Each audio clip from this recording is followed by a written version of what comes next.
Berapa banyak yang bersukacita hari ini? Siap diberkati dengan firman Tuhan?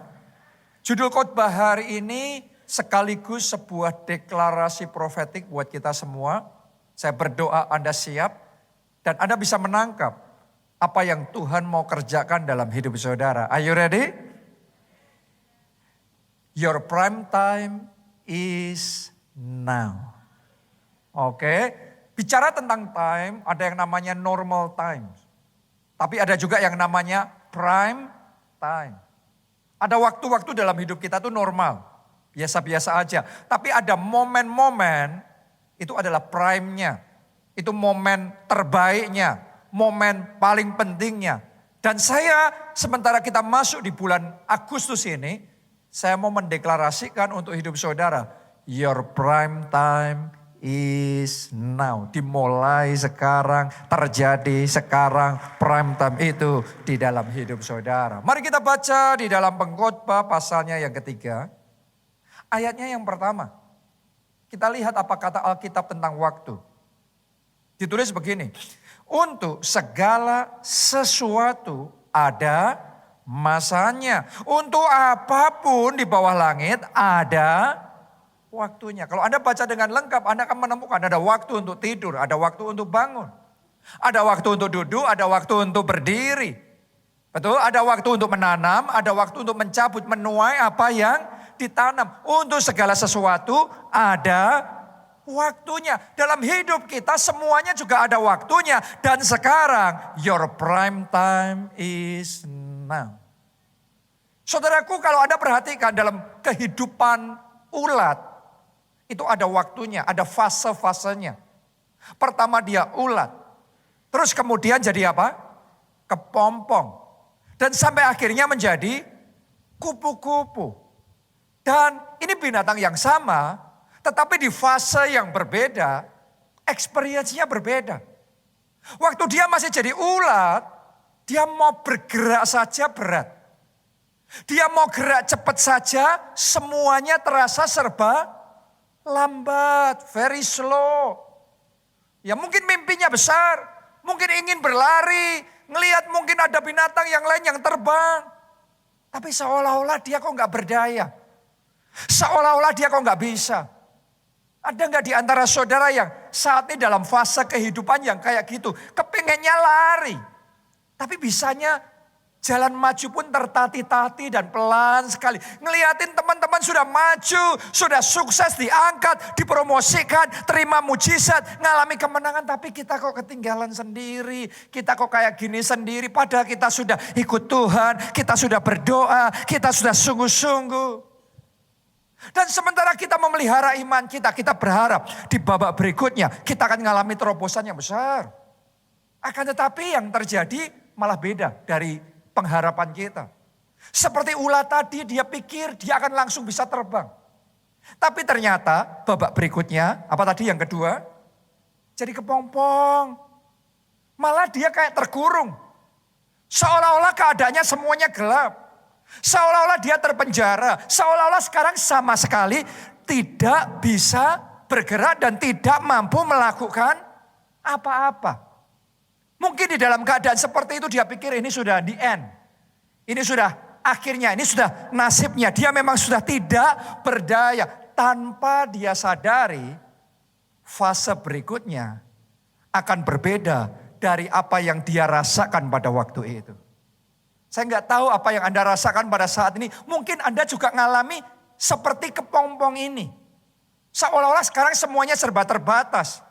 Mau bergerak susah sekali. Secara keuangan Anda terbatas. Secara kesehatan Anda terbatas. Secara kepandaian, secara semuanya banyak hal. Seolah-olah membuat Anda tidak bisa bergerak. Sehingga mungkin ada yang namanya kecewa. Mungkin ada yang namanya putus asa. Dan kita berpikir, kapan berubahnya hidup saya? Apakah hanya akan seperti ini? Mungkinkah seperti ini nasib saya? Tapi saya mau ngomong sama saudara, Alkitab menegaskan untuk segala sesuatu ada waktunya. Dan saat ini sebagai hamba Tuhan, saya berdiri di depan saudara dan saya mau menyampaikan satu prophetic declaration atas hidup saudara. Your prime time just begins now. Tepuk tangannya boleh yang paling meriah buat Tuhan kita. Babak yang baru akan dimulai dalam hidup saudara. Babak kemenangan, babak terobosan, babak pemulihan terjadi, babak mujizat dan jawaban-jawaban doa Tuhan akan kerjakan di dalam kehidupan saudara. Anda kan heran dan terkagum-kagum. Sama seperti ulat tadi, binatangnya sama. Tapi di babak sebelumnya cuma bisanya merambat, bahkan terpenjara nggak bisa ngapa-ngapain. Di babak berikutnya tiba-tiba terbang. Ini binatang yang sama loh saudaraku. Tapi experience-nya beda. Tadinya waktu jadi ulat, orang anggap jijik sekali. Orang anggap ini menjijikkan.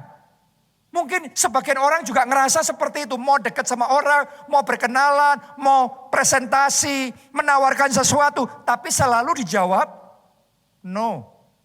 Anda menghubungi selalu jawabannya no. Anda WhatsApp dan tidak ada respons.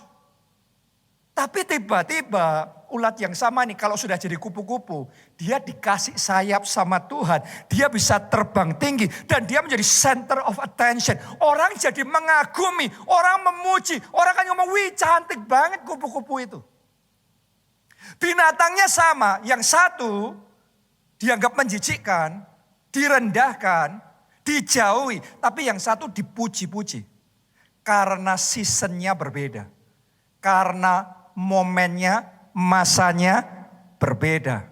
Saya mau ngomong sama saudara, kita yang sama, Tuhan sedang bawa masuk ke momen yang baru dalam hidup kita. Dan Anda get ready ya. Karena di momen yang baru Tuhan akan kasih sayap buat saudara untuk bisa terbang tinggi.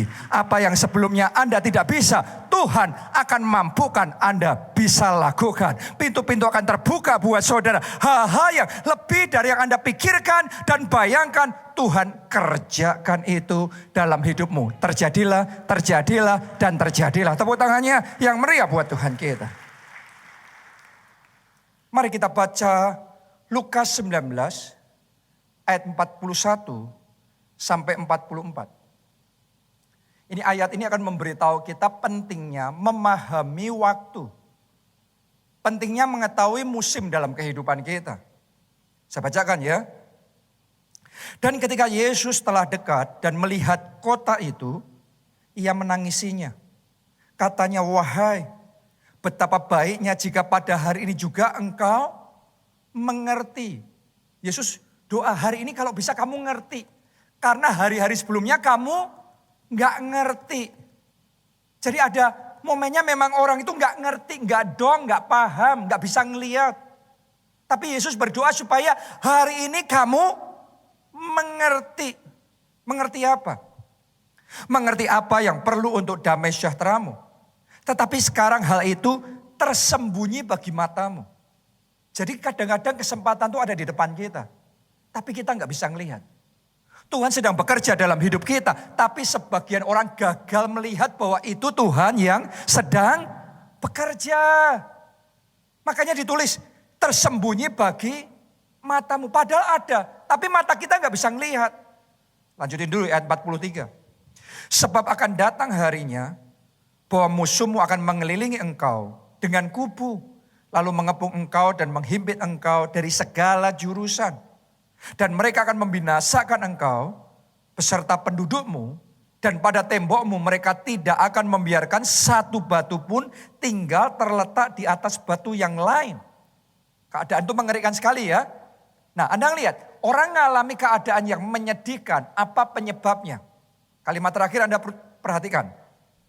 Tuhan ngomong begini, karena engkau tidak mengetahui saat, waktu, bila mana Allah melawat engkau. Saya mau tanya sama saudara, berarti Allah melawat apa tidak? Allah melawat, tapi gak sadar, gak mengetahui, gara-gara gak mengetahui momennya Tuhan bekerja. Gara-gara gagal untuk menyadari inilah waktu lawatan Tuhan, banyak orang berakhir dalam keadaan yang menyedihkan. Karena itu hari ini sementara firman Tuhan ini dibagikan, saya berdoa Roh Kudus memampukan Anda memahami apa yang Tuhan mau kerjakan dalam hidup saudara. Dan apa yang sedang Tuhan lakukan di dalam hidup saudara. Understanding of times. Memahami waktu. Kalau kita nggak memahami waktu, maka bisa saja kita melakukan hal yang benar, tapi di waktu yang salah. Hal yang benar sekalipun, kalau kita kerjakan di waktu yang salah, akibatnya juga nggak pas. Ya pakai baju tidur, masalah nggak? Nggak masalah kalau di waktu yang benar, di tempat yang benar. Tapi kalau Anda pakai baju tidur di pesta, kira-kira orang anggap gimana? Begini saudaraku, bukan karena bajunya. Hanya benar, tapi waktunya yang salah. Gara-gara tidak memahami waktu. Bukan tentang what, tetapi kadang-kadang tentang when. Tentang time-nya, waktunya. Sebagian orang lagi karena tidak memahami waktu, tidak ngerti waktunya sudah datang, gak siap, gak bisa melihat. Sekarang Tuhan bekerja. Sekarang mujizat Tuhan mau kerjakan. Sekarang Allah sedang melawat. Tapi gak sadar, gak ngeresponi, gak ngapa-ngapain. Akibatnya melewatkan. Melewatkan lawatan Tuhan, melewatkan kesempatan, melewatkan mujizat. Saya berdoa tidak satu pun dari kita melewatkan mujizat yang dari Tuhan. Tidak satu pun dari kita melewatkan kesempatan dan promosi yang Tuhan mau kerjakan di dalam hidup kita. Karena itu hari ini pahami bahwa memahami waktu Tuhan menentukan banyak hal dalam hidup kita. Sama-sama Anda melakukan satu langkah finansial. Tapi kalau langkah finansial yang sama dilakukan di momen yang berbeda, hasilnya bisa sangat beda. Sama-sama Anda beli US dollar. Kalau Anda belinya tahun 1997, maka saudara akan cuan besar ketika 1998. Tiba-tiba 7-8 kali lipat dalam sekejap. Tapi kalau Anda beli dolarnya setelah dolar naik, dolar wah semua orang cuan di situ. Terus Anda baru beli setelah di puncaknya, setelah di puncak terus kemudian dolar turun. Maka sampai hari ini Anda nggak untung apa-apa, boncos ya. Dolarnya sama, tapi momennya berbeda, hasilnya juga berbeda. Dalam hidup kita, sementara kita bergerak, saya berdoa Roh Kudus memampukan saudara. Pergerakan Anda dalam waktunya Tuhan. Pergerakan Anda di dalam ketepatannya Tuhan. Sehingga ketika engkau melangkah, ada urapan Tuhan yang bekerja. Dan di situ breakthrough terjadi.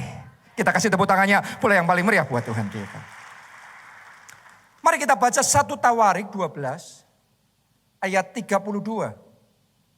Ini bicara tentang satu suku dari 12 suku bangsa Israel. Suku Isakar yang Tuhan kasih kemampuan yang sangat menarik sekali. Ya, mari kita perhatikan. Dari Bani Isakar, orang-orang yang mempunyai pengertian tentang saat-saat yang baik. Jadi Alkitab pun mencatat tentang good times.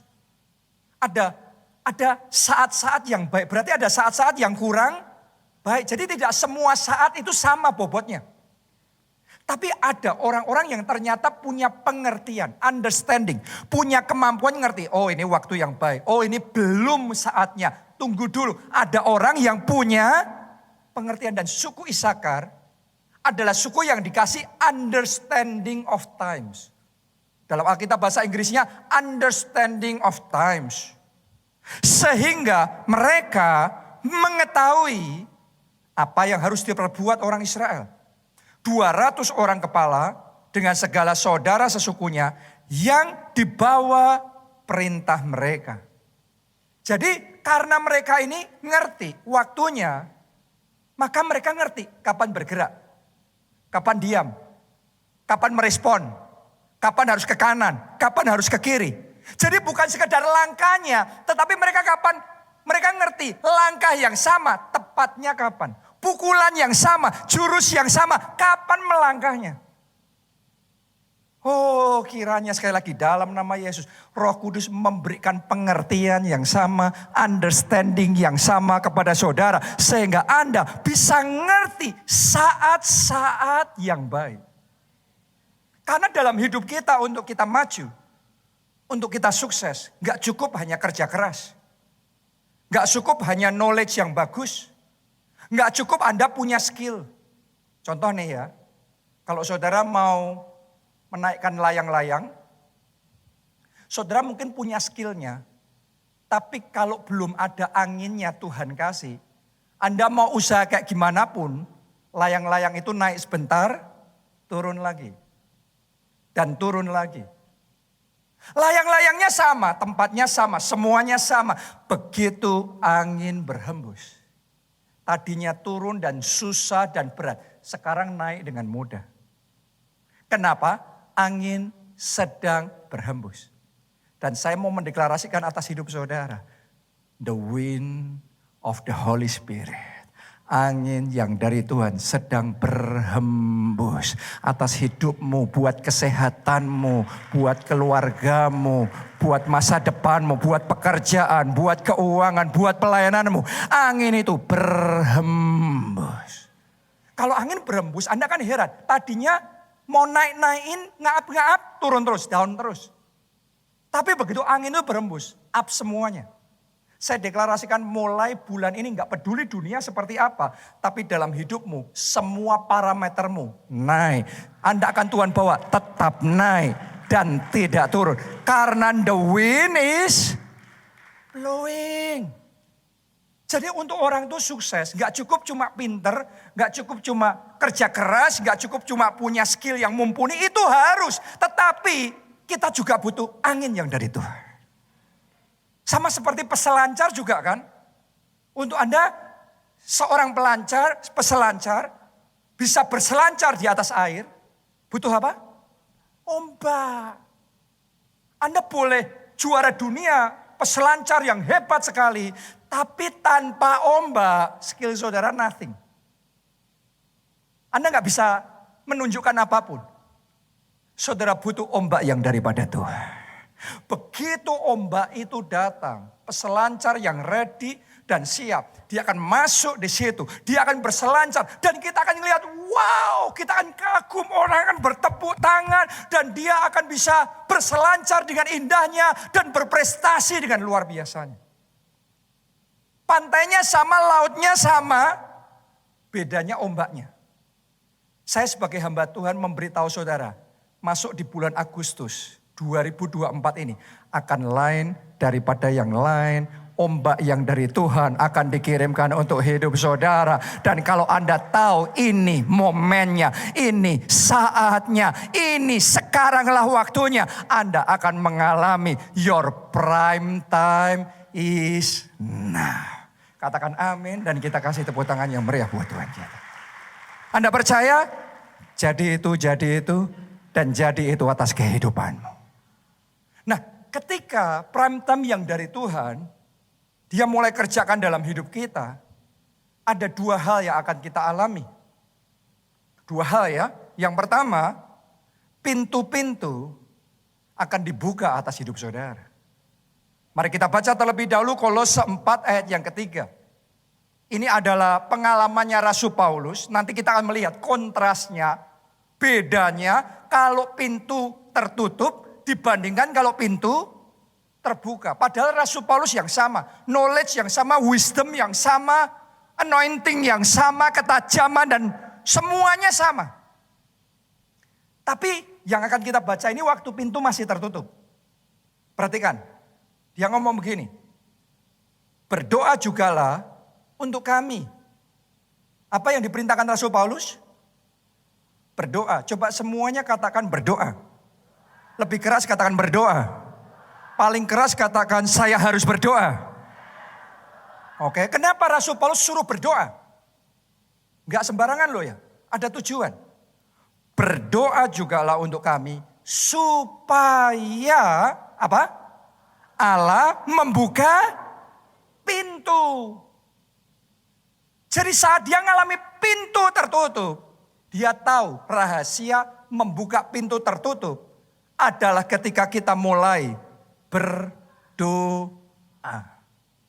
Do you pray? Apakah Anda berdoa? Seberapa sungguh Anda berdoa?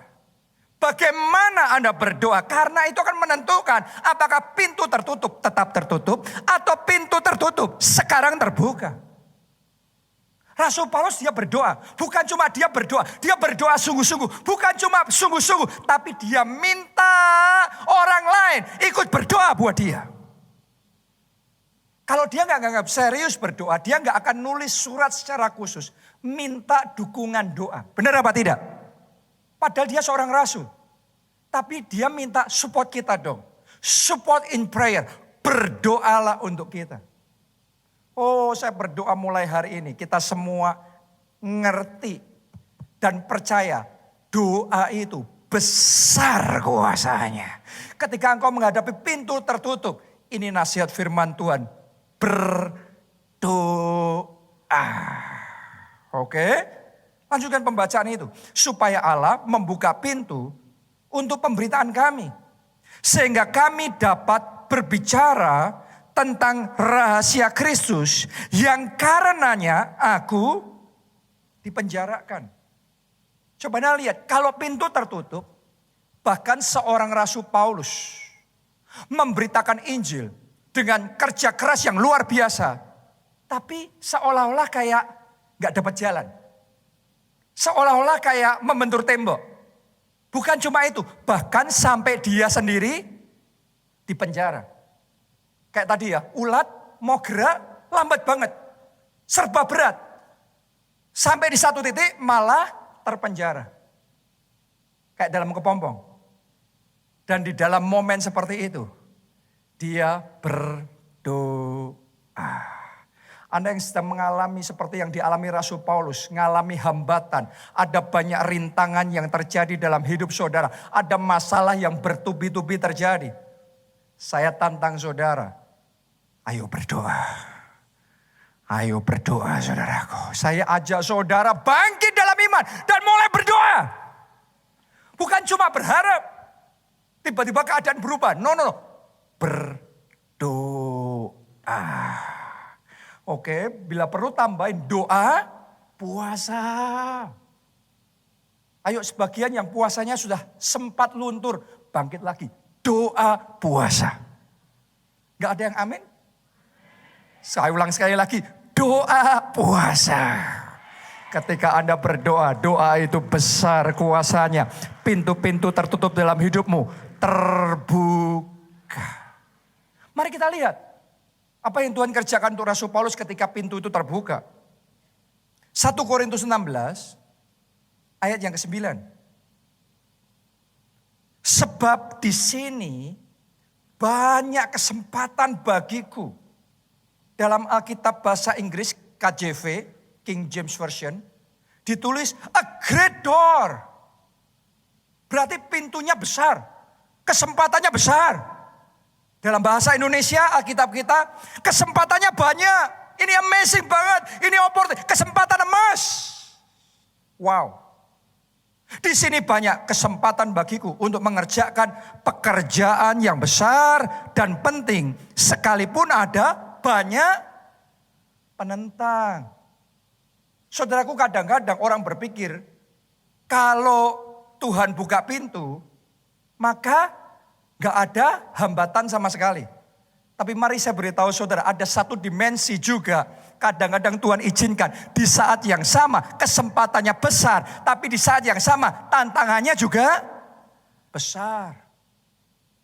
Artinya gini, Anda yang sedang menghadapi tantangan yang besar, jangan berpikir gak ada kesempatan yang besar di balik kesempitan yang besar.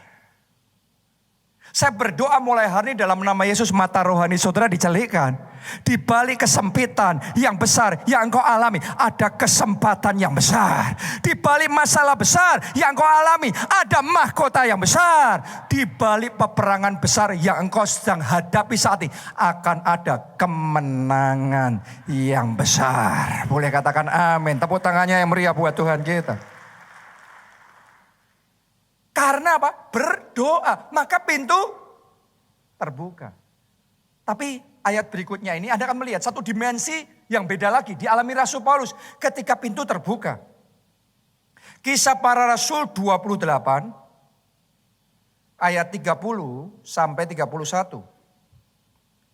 Dan Paulus tinggal 2 tahun penuh di rumah yang disewanya sendiri itu. Ia menerima semua orang yang datang kepadanya. Dengan terus terang, perhatikan. Dan tanpa rintangan apa-apa, ia memberitakan kerajaan Allah dan mengajar tentang Tuhan Yesus Kristus. Kalau tadi waktu pintu masih tertutup, dia memberitakan Injil, dia melayani Tuhan, tapi dihambat-hambat, dipotong-potong, ditutup jalannya semuanya, sampai bahkan di penjara. Tapi sekarang dia bersaksi, dengan terus terang aku memberitakan Injil. Dan tanpa rintangan apa-apa. Artinya di momen itu semua rintangan yang ada di depan Rasul Paulus disingkirkan oleh Tuhan. Mari saya nubuatkan ada orang-orang di tempat ini. Mulai saat ini karena engkau percaya dengan firman Tuhan ini. Maka kuasa Tuhan bekerja dalam hidup saudara. Dan semua rintangan-rintangan yang ada di depan jalan saudara dilenyapkan.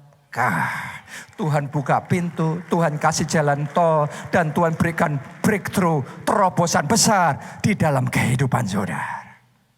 Dalam hidup kita itu kita harus ngerti, ada momennya seperti itu. Karena itu tangkap firman Tuhan hari ini.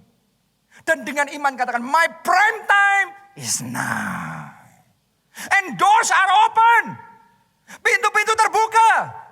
Satu nubuatan lagi saya mau sampaikan di sini, ada orang yang beberapa tahun mencoba berpikir mau mengerjakan sesuatu tapi selalu saja kayak apa ya, kayak nggak bisa, kayak nggak kepikir, kayak nggak ada kekuatan, kayak nggak ada modal. Tapi tahun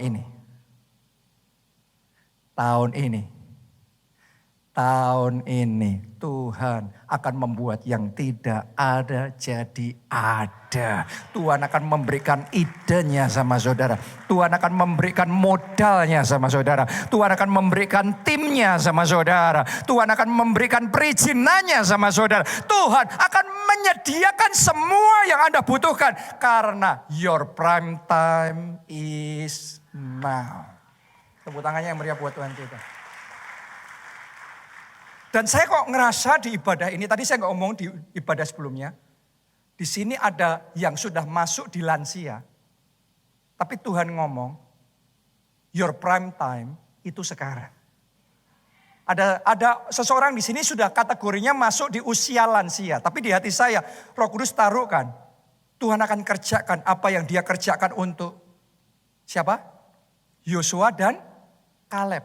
Kaleb itu justru di momen usianya sudah lansia, dia mengalami kemenangan terbesar dalam hidupnya. Oh, saya mau nubuatkan, ada orang-orang di sini, ada lansia di sini, masa lalumu mungkin sudah oke, tetapi di hari tuamu itu masa keemasan, itu momen yang hebat, itu momen kejayaan. Tuhan akan kerjakan dalam hidup saudara, because your prime time is now. Buat saudara semua, saya berdoa semua halangan-halangan, rintangan-rintangan disingkirkan saat ini. Saya ini gak cuma sekedar khotbah, sementara saya khotbah, saya sedang berdoa buat saudara. Karena tadi diajarin Rasul Paulus, ketika kita berdoa pintu terbuka. Jadi ketika saya berkhotbah, Anda harus bisa membedakan. Kadang saya berkhotbah langsung ganti berdoa, berkhotbah dan berdoa. Makanya setelah saya khotbah, saya doakan itu terjadi dalam hidup saudara. Amin. Saya berdoa semua halangan-halangan yang merintangi jalan majumu saat ini disingkirkan. Dan terobosan baru terjadi. Ada momen-momen dalam hidup saya juga saudaraku, dalam gereja kita. Yang kita tuh ngerasanya mau maju kepengen tapi gak bisa. Tapi ketika Tuhan bawa kita ke musim yang berbeda, tiba-tiba semuanya bisa sendiri. Yang tadinya gak bisa sekarang jadi. Jadi lagi, semuanya jadi. Saya masih ingat gereja kita di Solo pernah ngalami seperti itu. Gereja kita di Solo pada waktu itu kepengen memperluas gereja.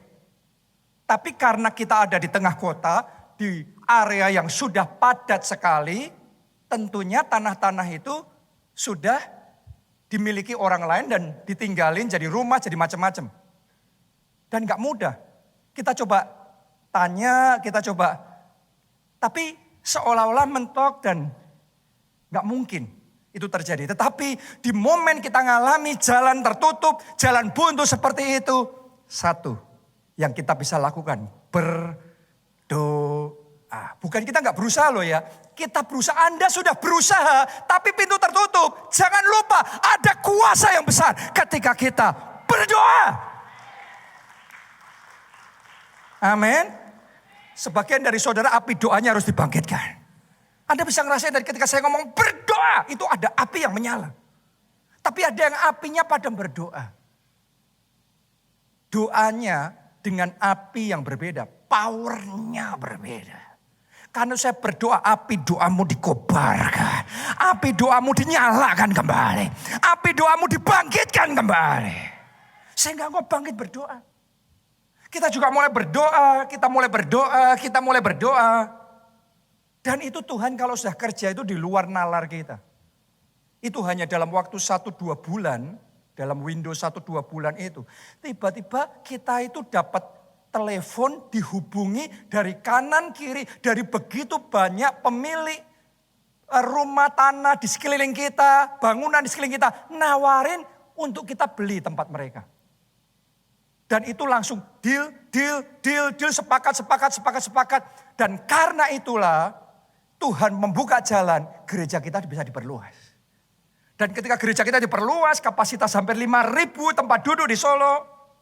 Di situ Tuhan pakai jadi platform, membawa terobosan yang lebih besar, revival dan kegerakan yang lebih masif lagi. Tepuk tangannya yang paling meriah buat Tuhan kita. Gereja yang sama, anointingnya sama, tetapi ketika musimnya sudah datang, tadinya semuanya nggak bisa, sekarang jadi semuanya. Saudara sama ini. Hari ini tetap menyala-nyala di dalam Tuhan. Karena saya punya berita baik buat saudara. Your prime time is now. Apa yang tadinya tertutup sekarang terbuka. Semuanya jadi. Ini jadi, itu jadi. Apa saja yang engkau kerjakan Tuhan buat berhasil. Tepuk tangannya yang paling meriah buat Tuhan kita. Amin. Jadi itu dalam hidup saudara. Itu yang pertama. Yang kedua, ketika your prime time has come. Ketika Tuhan bawa saudara di satu season di mana itu prime time-mu. Maka Tuhan akan curahkan favor-nya atas hidup saudara. Perkenanannya, kebaikannya, anugerahnya atas hidup saudara. Kita baca ya. Di dalam Mazmur 102 ayat 14. Engkau sendiri akan bangun. Akan menyayangi Sion. Sebab sudah waktunya. Semuanya katakan sudah waktunya. Ayo dengan iman dan lebih mantap lagi katakan sudah waktunya. Paling keras katakan sekarang waktunya. Waktunya untuk apa? Ditulis begini. Waktunya untuk mengasihani. Sudah tiba saatnya. Dalam Alkitab bahasa Inggris KJV ditulis for the time to favor her. Jadi ditulis tentang time to favor, time of favor. Waktu favor Tuhan, waktu perkenanan Tuhan, waktu kebaikan Tuhan dinyatakan.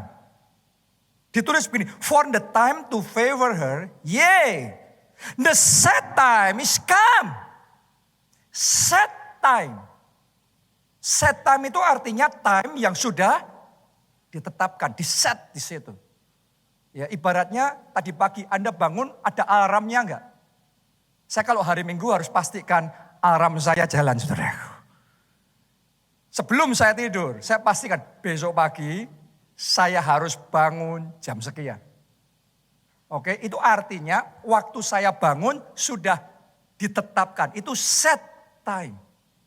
Nah di ayat yang kita baca tadi, kita bicara tentang time of favor.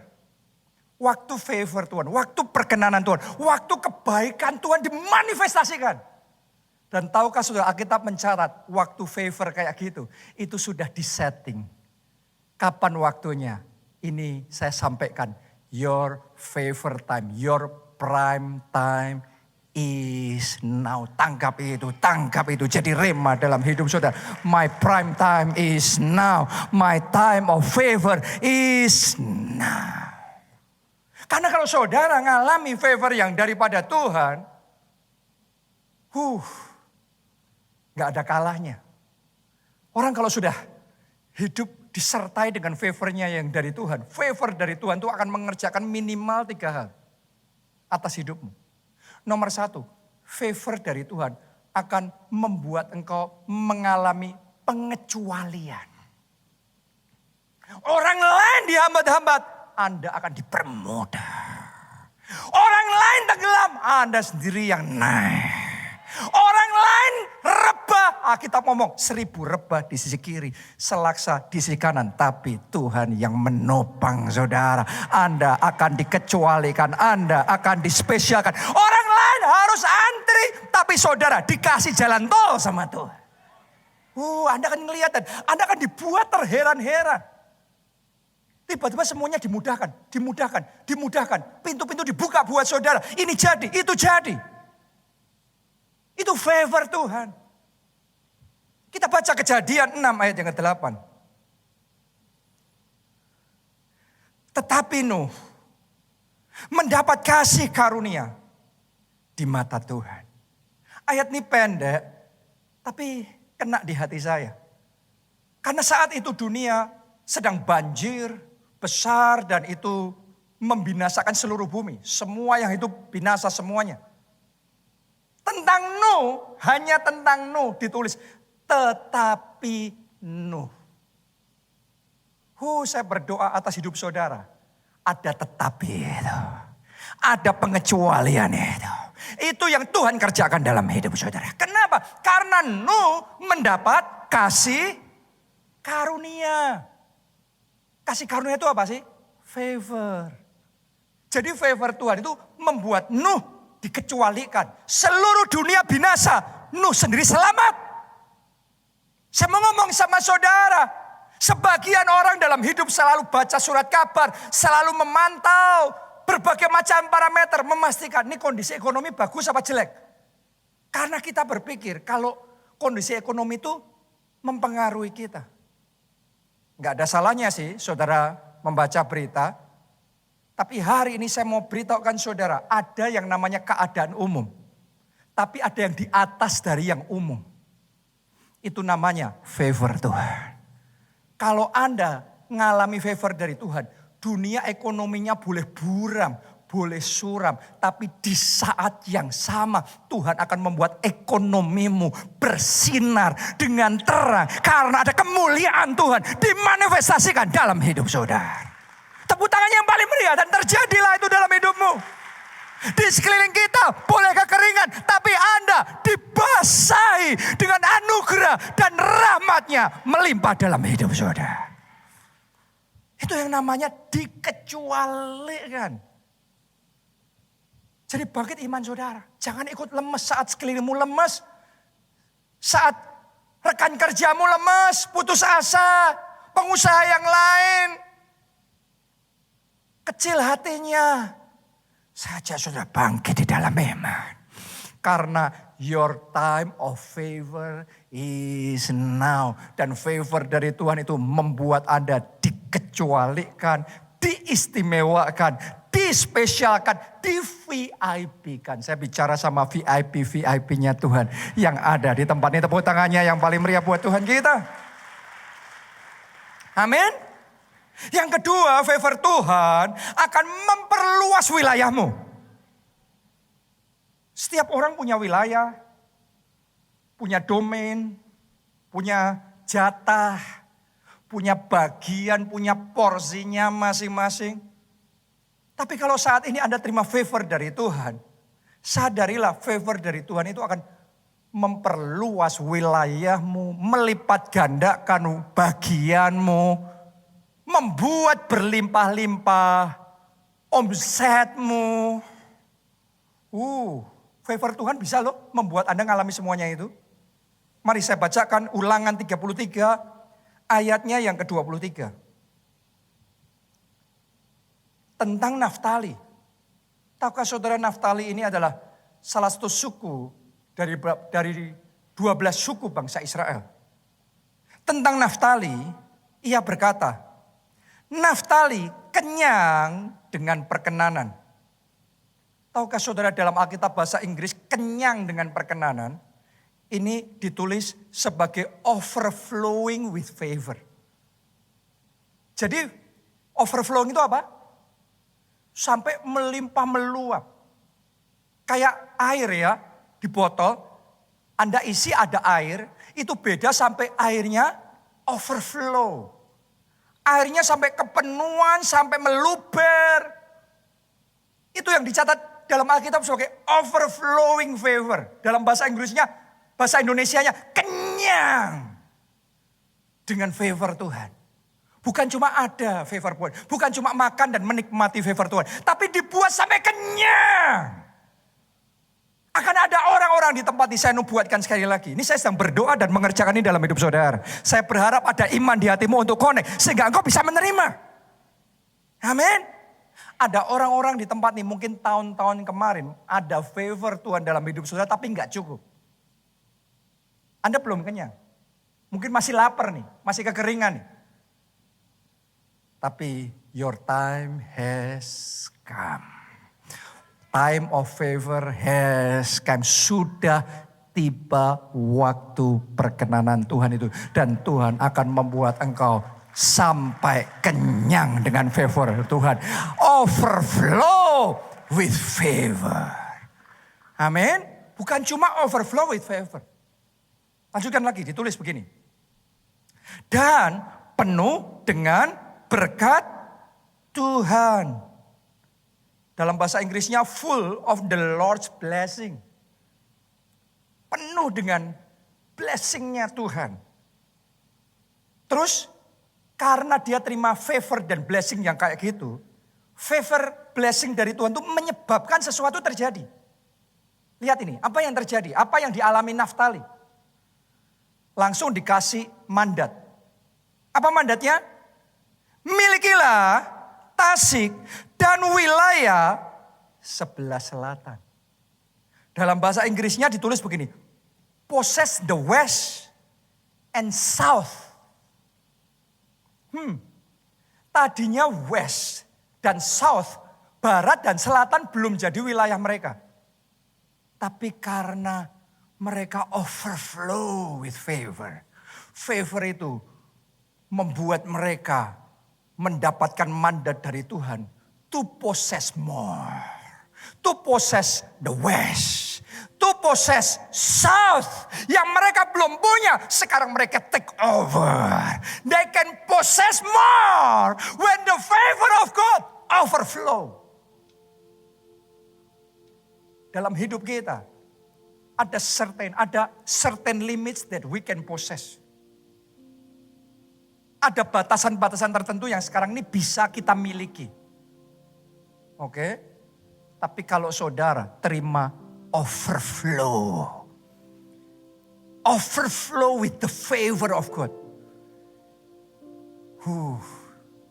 You will possess more. You will possess more joy, more victory, more testimonies, more miracles, more blessings. Tepuk tangannya yang paling meriah buat Tuhan kita. Saya dengan mantap mau nantang jemaat keluarga Allah. Punya kerinduan diberkati berlimpah-limpah. Dan jangan takut dikata-katai sama orang di luar sana. Ada orang-orang di luar sana percayanya miskin itu rohani. Dan diberkati itu duniawi. Tapi hari ini saya tantang saudara, Anda diberkati berlimpah-limpah. Kenapa? Karena itu janji Tuhan atas kita. Kamu akan diberkati, keturunan Abraham. Kamu akan diberkati. Dan kamu akan jadi berkat. Sampai seluruh kaum di muka bumi diberkati oleh Tuhan. Saya tiba-tiba ngelihat ada Jojo di depan.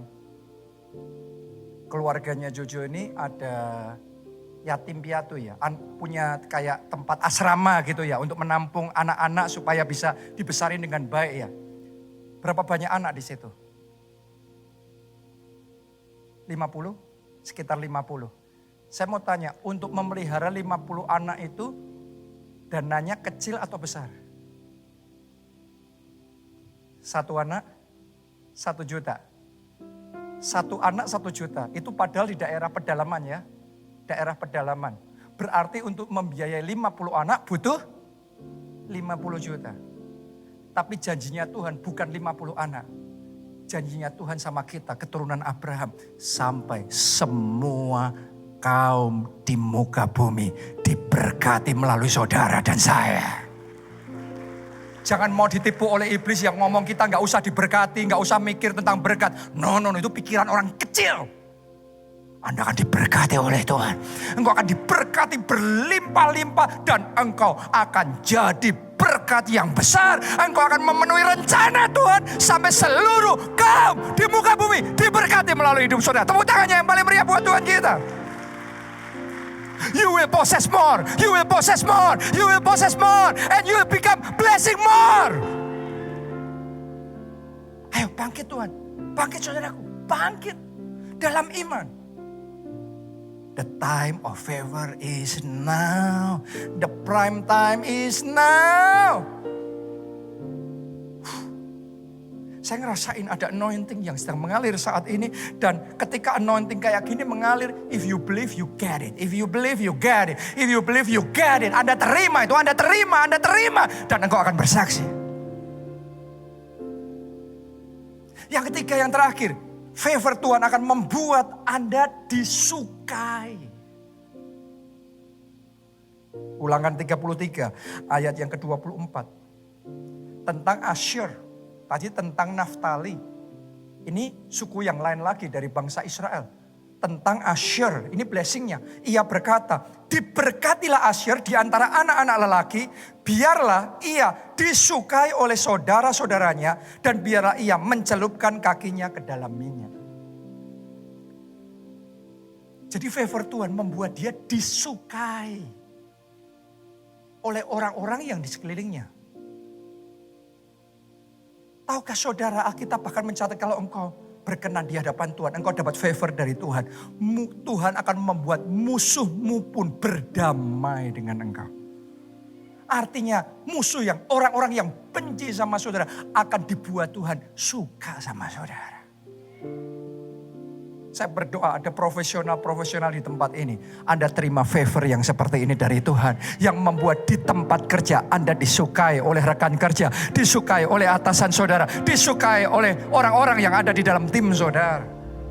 Favor yang membuat disukai.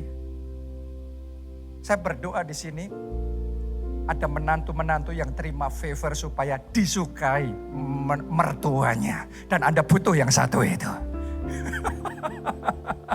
Saya berdoa istri-istri di tempat ini terima favor, dicintai dan disukai oleh suami saudara. Favor Tuhan membuat keluargamu feel like heaven. Karena ada cinta, ada favor, ada happiness di situ. Ada pemulihan keluarga Tuhan kerjakan. Karena favor yang daripada Tuhan. Siapa mau terima favor daripada Tuhan itu? Siapa percaya? Firman Tuhan hari ini, your prime time is now.